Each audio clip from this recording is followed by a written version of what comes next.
우리 옆에 있는 분들 한번 격려하십니다. 우리 기도하는 바보가 됩시다. 제가 한 20년은 넘은 것 같아요. 시카고에 있는 박물관에 들렸는데 그때 한 2층인가 3층인가 높지 않은 층에 이렇게 올라갔더니 사람들이 많이 이렇게 볼 수 있는 것 중앙에다가 큰 한 이마탄 보석을, 그게 다이아몬드인지 토파즈인지 하여튼 이런 보석을 이렇게 넣어놨더라고요. 누구나 다 볼 수 있는데 방탄유리로 이렇게 두꺼운 거로 딱 막아놓고 그 안에는 보니까 이렇게 경보 장치가 돼 있더라고. 누구든지 그걸 빼가면은 울리도록 이렇게 돼 있더라고요. 제가 뭐 보석 얘기하려고 그러는 게 아닙니다. 인간들은 보석을 이렇게 보관하는 방법이 있습니다. 집에 보석이 계시잖아요. 보석이 있잖아요. 그 보석을 싱크대 밑에 감춘 분, 쓰레기통 속에 넣어놓은 분, 쌀 박스에 넣어놓은 분, 아무도 없잖아요. 우리는 보석 그러면 다 귀중한 데다 집어넣습니다. 그거는 뭐 사람이면 다 그렇습니다. 근데 하나님의 보물 보석 보관법은 우리하고 조금 다릅니다. 우리는 그 보석에 맞는 이 함에다가 보석 넣는 곳에다 이렇게 보관을 하지만은 하나님은 그렇지가 않습니다. 하나님은 하나님의 보석을, 하나님의 보배를 어디다 보관합니까? 어디라고 되어 있습니까? 질그릇이라고 이렇게 얘기하고 있습니다. 이게 참 신비하고 오묘하기 짝이 없습니다. 그래서 이제 우리 오늘 성경 말씀을 보시면서 몇 가지만 좀 생각해 보겠습니다. 우리 일단 성경 말씀부터 한번 보겠습니다. 고린도 후서 4장 17절, 4장 7절, 제가 성경책을 좀 펴달라 그랬습니다. 지금은 앞에 보시겠습니다. 우리가 무엇을요? 이 보배를 어디에요? 질그릇에 가졌으니. 하나님이 여기다가 담아 놓으신 거예요. 그러니까 하나님의 보배 보관법은 질그릇입니다. 질그릇. 왜 그러면 질그릇에 담았습니까? 이는 능력의 심이 큰 것이 누구에게? 하나님께 있고 누구에게 있지 않음을 우리에게 있지 아니함을 알게 하려 함이라. 간단합니다. 아주 간단합니다. 그런데 굉장히 귀중한 말씀입니다. 그러면 우리가 먼저 한번 생각해 볼게요. 이 보배가 뭡니까? 우리가 이 보배를 질그릇에 그냥 우리가 성경적으로 비블리칼리 성경적으로 생각하면 이 보배는 복음이라 그래도 되고, 이 보배는 예수 그리스도라 그래도 되고, 이 보배는 믿음이라 그래도 되고, 무엇이라 그래도 다 같은 의미입니다. 그런데 6절 말씀 보면은 6절의 설명을 조금 이렇게 해주고 있습니다. 앞에 6절 띄워주십시오. 한번 보실래요? 잘 보세요. 6절. 어두운 데서 빛이 비치라 하시던 그 하나님께서, 어두운 데서 빛이 비치라, 이게 창조잖아요. 그렇죠? 창조주 하나님께서 예수 그리스도의 얼굴에 있는 하나님의 영광을 아는 빛을 어디에요? 우리 마음에 비추셨으니. 그러니까 우리 마음 속에 무언가 하나님께서 비춰주셨는데 그걸 보배라는 겁니다. 그게 뭡니까? 그러면 예수 그리스도의 얼굴에 있는 하나님의 영광을 아는 빛. 하나님의 영광을 아는 빛이 뭡니까? 믿음이죠. 하나님의 영광을 아는 것을 설명하는 게 뭡니까? 복음이죠. 그러니까 어느 각도에서 보면 똑같은 의미예요. 하나님께서 하나님의 제일 이 세상에서 귀한 보배를 어디에다 보관합니까? 어디에요? 질그릇에. 그럼 이 보배가 뭡니까? 그럼 예수 그리스도라는 겁니다. 이 보배가 뭡니까? 예수 그리스도를 설명하는 복음이라는 겁니다. 이 보배가 뭡니까? 예수 그리스도를 믿게 하는 거, 믿음이라는 겁니다. 이제 정리가 됐으면, 그러면 하나님께서 왜 이 귀중한 보배를 이 질그릇에다 담아 놓았을까? 오늘 성경은 이렇게 얘기합니다. 능력의 심이 큰 것이 질그릇에 의해서 드러나는 것이 아니라 하나님에 의해서 드러나게 하기 위해서 보배를 질그릇 속에 담아 놨다는. 그리고 하나님께서는 이렇게 질그릇처럼 깨어지기 잘하고 무너지기 잘하고 참 상하기 잘하는 그 연약함 속에서도 하나님께서는 완전히 그리고 풍성하게 이 보배를 드러내 보여줄 수가 있다는 겁니다. 그러니까 또 하나는 너희들은 교만하게 자랑할 게 못 된다는 겁니다. 못 된다는 겁니다. 요런 가르침이 이 속에 이렇게 들어 있습니다. 사랑하시는 성도 여러분들, 교회 2000년 역사들을 이렇게 보면 요 성경 구절로 말미암아서 오해하는 분들이 꽤 있었습니다. 그게 무슨 오해입니까? 하나님이 보배를 어디에다가요? 질그릇에다가 담아 놓았습니다. 그러니까 많은 사람들이 이렇게 가르칩니다. 보배를 질그릇에 담아 놓았기 때문에 질그릇도 바뀔 수 있다라고 가르칩니다. 병이든 질그릇입니까? 예수를 믿으면 병이 낫습니다. 많이 들어보셨잖아요. 집이 가난합니까? 그 보배를 질그릇에 담으면 가난이 해결됩니다. 이렇게 얘기하는 사람 많이 봤잖아요. 그런데 성경 말씀을 보면 어디에도 그런 힌트가 없습니다. 어디에도 그런 말씀이 없습니다. 질그릇은 뭐라는 겁니까? 질그릇은 질그릇이라는 겁니다. 질그릇이 질그릇이라야 안에 있는 보배가 드러난다는 겁니다. 그러니까 어떻게 보면 이 보배가 드러나기 위해서 어떤 질그릇은 조금 더 깨져야 되고, 어떤 질그릇은 조금 아파야 되고, 어떤 질그릇은 마음에 고통이 있어야 되고, 이런 것이 우리 질그릇 인생이라는 겁니다. 사랑하시는 성도 여러분들, 우리가 보배를 담고 있잖아요. 그럼 담고 있는 우리 뭐예요? 질그릇입니다. 질그릇이 변화되기 위해서 애쓰지 마세요. 물론 뭐 인격이 변화된다는 건 지금 또 다른 차원입니다. 질그릇을 담고 있는 우리의 이 질그릇이 보배 때문에 변화돼 가지고 다른 사람들이 그 변화된 걸 보고 어머머머 저 사람 예수 믿더니 얼굴이 화장을 안 해도 될 만큼 됐네. 교회 가면 뭐 방부제만 먹이나 뭐 이래 찾는 그런 거 아니라는 겁니다. 사랑하시는 성도 여러분들, 보배를 질그릇에 담았습니다. 그러면 질그릇은 그래도 뭐라는 겁니까? 질그릇이라는 겁니다. 그래야 하나님의 능력이 드러나고, 그래야 우리의 연약함을 통해서 하나님께서 역사하심이 드러난다는 겁니다. 그러니까 복이 뭡니까? 그럴 때 복이라는 것은 질그릇이 바뀌는 것이 복이 아니라, 질그릇이 더 드러나는 것이 복이 아니라, 복이라는 것은 질그릇임에도 불구하고 여기에다 뭐요? 하나님의 그 제일 귀중한 것을 담아주셨다는 것이 복이라는 겁니다. 이게 사도 바울이 이거 얼마나 지금 대단한 이야기를 하고 있는지 모릅니다. 이제 여기에서 신자의 예수 믿는 사람들의 어려움이 있는 거죠. 왜 어렵습니까? 질그릇이 겪어야 되는 건 다 똑같이 겪어야 되잖아요. 세상 사람들이 질그릇이라는 이 질그릇이 겪어야 되는 풍상은 다 겪어야 됩니다. 그러면서 똑같이 겪으면서 뭐는 드러나야 돼요? 보배는 드러나야 되는 거 있잖아요. 이게 우리에게 주신 최고의 숙제이고 최고의 어려움입니다. 이것 때문에 얼마나 많은 사람들이 고통 가운데서 참 하나님만 붙들다 갔는지도 몰라요.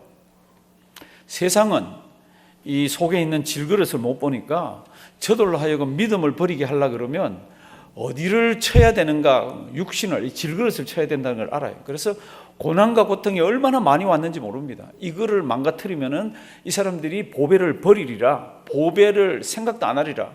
그런데 아시잖아요. 아무리 몸에 이 질그릇에 질병을 주거나 고통을 주어도 하나님의 백성들은 이 질그릇을 붙들잖아요. 특별히 우리가 욥기서를 보면은 참 이 보배와 질그릇의 관계가 얼마나 극명한지 알 수가 있습니다. 욥기는 42장입니다. 42장이고 한 1장 정도만 조금 괜찮았다가 2장부터 40장까지는 사람이 겪어야 되는 모든 고통을 다 겪고 있습니다. 그런데 거기 와서 친한 친구들이 와서 푹푹 찌르잖아요. 자기 10자녀가 다 죽습니다. 하루아침에. 그리고 자기 재산이 다 날아갑니다. 그리고는 자기 몸의 머리끝에서 발끝까지 막 악창이 나가지고 기와를 가지고 뻑뻑 끓고 있습니다. 아마 피도 났겠죠. 그리고 못된 벌레들도 생겼겠죠. 근데 그 옆에 자기 와이프가 살아 있었습니다. 이 와이프가 뭐라 그래야 돼요? 여보, 조금만 참아. 내가 기도할게. 힘들지. 그리고 이렇게 허가하고 이래야 되는데 성경에 보면 뭐라고 했어요? 아이고 아시네. 욥기 2장 보시면은 제가 그냥 드라마틱하면 하나님 칵 욕하고 죽으라고 이렇게 얘기합니다. 참 얼마나 견디기 어려워요. 질그릇이 겪어야 되는 그 모든 것들을 다 겪어가면서 40장까지 가잖아요. 그런데 이 욥이라는 사나이가 안에 있는 보배가 뭔지 알더라고. 겉은 이렇게 망가져가는데도 이걸 붙들고 있더라고. 입으로는 하나님을 저주하지 않았다. 그리고는 신앙을 꼭 붙들고 있더라고요. 우리의 싸움이 이 싸움입니다. 이거 언제까지 싸워야 됩니까? 싸워야 되는 언제까지예요? 이건 죽을 때까지 이 싸움이에요. 성도 여러분들, 내가 교회를 잘 나가니까, 내가 예수 믿는 믿음이 확실하니까, 내가 예수님한테 딱 붙어 있으니까 내 몸은 절대로, 그리고 연세 들면 치매도 오지 않고 몸이 괜찮을 거야. 천만에요. 성경 말씀을 매일매일 보시면 어쩌면 하나님의 영광이 좀 더 드러나기 위해서 내 몸 한 부분은 아파야 되는지도 모릅니다. 그건 아무도 모릅니다. 어쩌면 하나님의 영광이 좀 더 드러나기 위해서 어떤 분은 조금 못 살게 될지도 모릅니다. 어떤 분은 자녀 때문에 막 고통해야 될지도 모릅니다. 그런데 그 모든 것들이 다 합력해서 하나님께서는 하나님의 영광을 드러내시고 선한 길로 인도해 가십니다. 사랑하시는 성도 여러분들, 우리는 질그릇 인생을 살아갑니다. 이 질그릇이 당해야 되는 것을 지금 이제 7절 말고 8절, 9절, 10절에 가면은 보배를 담고 있지만 보배를 담고 있는 크리스찬의 질그릇 인생에 이런 것들이 있습니다. 8절 한번 줘보실래요? 8절. 요 7절까지가 우리가 이 보배를 질그릇에 가졌으니 이게 7절입니다. 그리고 8절에 당장 튀어나오는 게 뭡니까? 보배를 가졌으니까 너희는 이렇게 저렇게 세상 사람보다 다르고 더 잘 살고 이게 아니라 8절 보면은 우리가 사방으로 어떻게 해요? 우겨싸움을 당해요. 이거 뭐 세 방향에서 우겨싸임을 당하면 한 방향으로 도망갈 수가 있잖아요. 그런데 보배를 질그릇에 가지고 있는 우리를 할지라도 사방으로 꽉 쌓여 있습니다. 그 다음에 뭡니까? 답답한 일이 있다는 겁니다. 이 답답한 일은 원래 뜻은 뭡니까? 전쟁을 하다가 적군이 와서 우리를 코너에 몰고 딱 포위하고 있는 겁니다. 도망갈 방법이 없는 거 있잖아요. 그런 보배를 가지고 있는데도 이런 답답한 일이 있을 때가 있다는 겁니다. 그리고 보배를 가지고 있는데도 핍박을 받을 때가 있다는 겁니다. 보배를 가지고 있는데도 막 거꾸로 트림을 당할 때가 있다는 겁니다.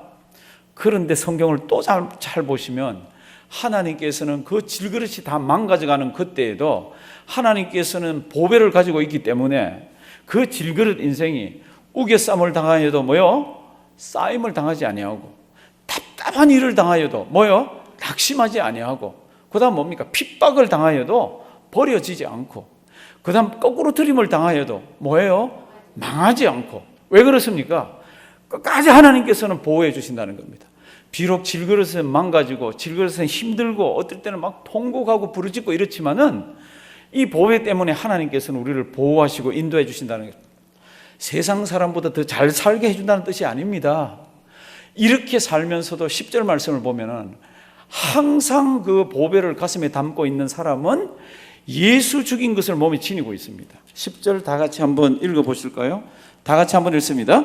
우리가 항상 예수 죽인 것을 몸에 짊어짐은 예수의 생명도 우리 몸에 나타나게 하려 함이라. 아멘. 8절, 9절 이런 과정을 통해서 우리의 질그릇은 망가지기도 하고 상하기도 하고 막 깨어지기도 하고 막 그렇습니다. 그럼에도 불구하고 10절 말씀을 보면은 예수 죽은 것 그리고 예수 부활한 것을 몸에 짊어지면서 이 보배에 관한 내용들이죠. 이거를 가지고 신앙생활을 합니다. 왜 그렇게 합니까? 예수의 생명이 그런 질그릇 인생을 통해서 드러나게 하기 위해서. 사랑하시는 성도 여러분들, 지금 이 세상 돌아가는 거는 한번 보십시오. 이제는 어떻게 가늠을 해볼 수가 없습니다. 예측을 할 수가 없습니다.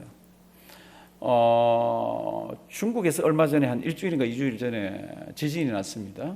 일본에서도 뭐 5점 얼마, 6점 얼마 지진이 났어요. 이제는 그런 거 뭐 보도도 잘 안 합니다. 경상북도에서도 지진이 났습니다. 또 한국에 2군데에서 지진이 났어요. 이게 무슨 뜻이에요? 마태복음 24장 가면은 주님 오시기 전에 처처에 기근과 뭐요? 지진이 있으리라. 그리고 지금 우리가 사는 이 시대가 정말로 주님 오시기 바로 전에 징조적으로 예수님 오실 때가 다 되어간 것을 얘기하고 있습니다.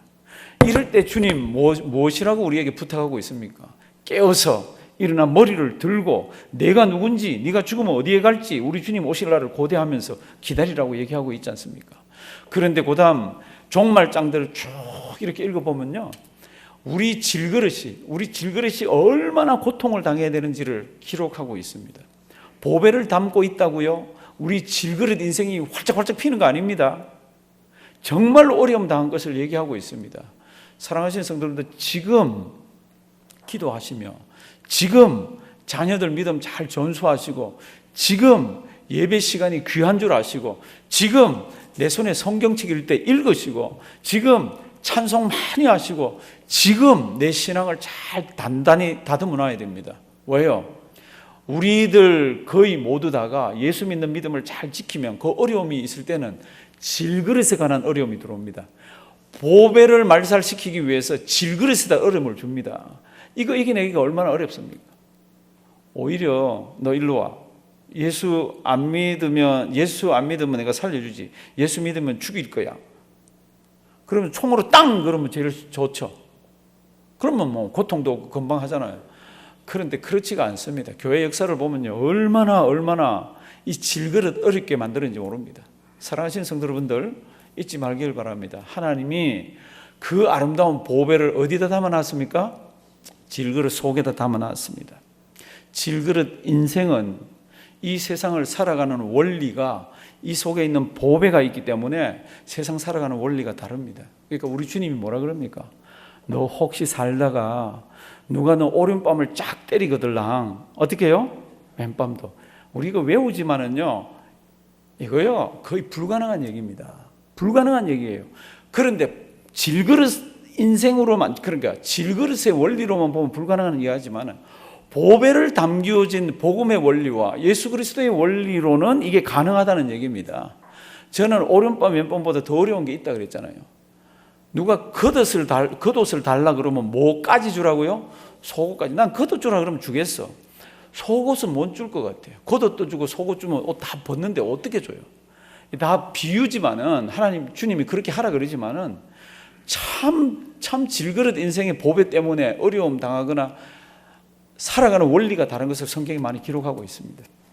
오늘 이 말씀 잘 묵상 많이 하시기 바랍니다. 집에 가셔가지고 생각 많이 하시기 바랍니다.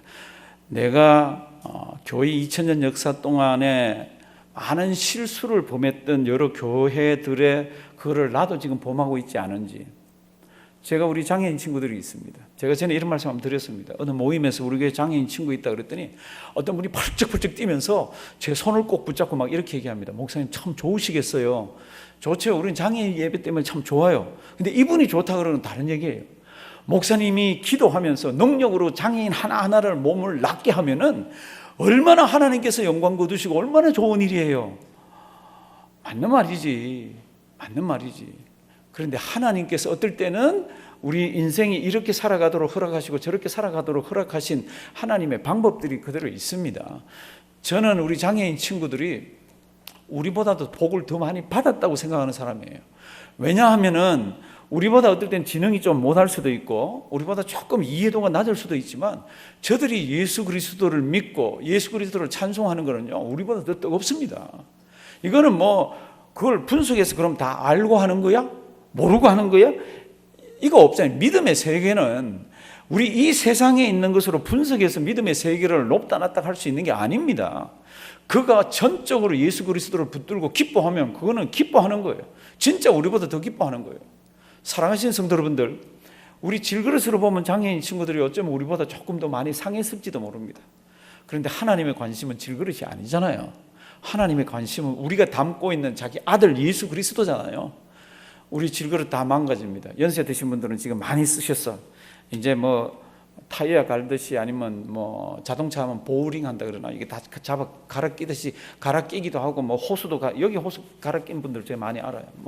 뭐 이것저것 했지만 기뻐하십시오. 왜요? 그러면 어때요? 그러면 이 속에 무엇이 있는데? 보배가 있는데. 한번 따라 하십니다. 보배. 이게 우리 인생이 살아가는데 가장 신비한 겁니다.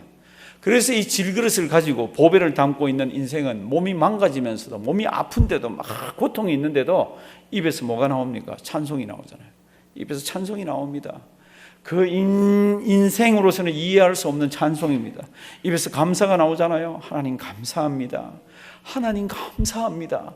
그럴 때 그 질그릇이 가지고 있는 하늘의 영광과 그 기쁨은 말할 수가 없습니다. 우리는 모두 질그릇입니다. 목사라고 좀 더 낫고 장로님들이라고 더 낫고 이런 거 없습니다. 다 질그릇이에요. 질그릇은 흙으로 만들었다는 뜻입니다. 이건 망가지기 쉽고 상하기 쉽고 그렇습니다. 근데 하나님이 여기다가 뭘 심어주셨어요? 보배. 이 보배는 무엇과도 바꿀 수가 없습니다. 이 보배는 어떤 때에도 이걸 포기할 수 없는 것들입니다. 우리 주님 앞에 설 때까지 예수 잘 믿고 이 보배 때문에 하나님의 사랑 더 많이 받는 우리가 되기를 주님의 이름으로 부탁드립니다.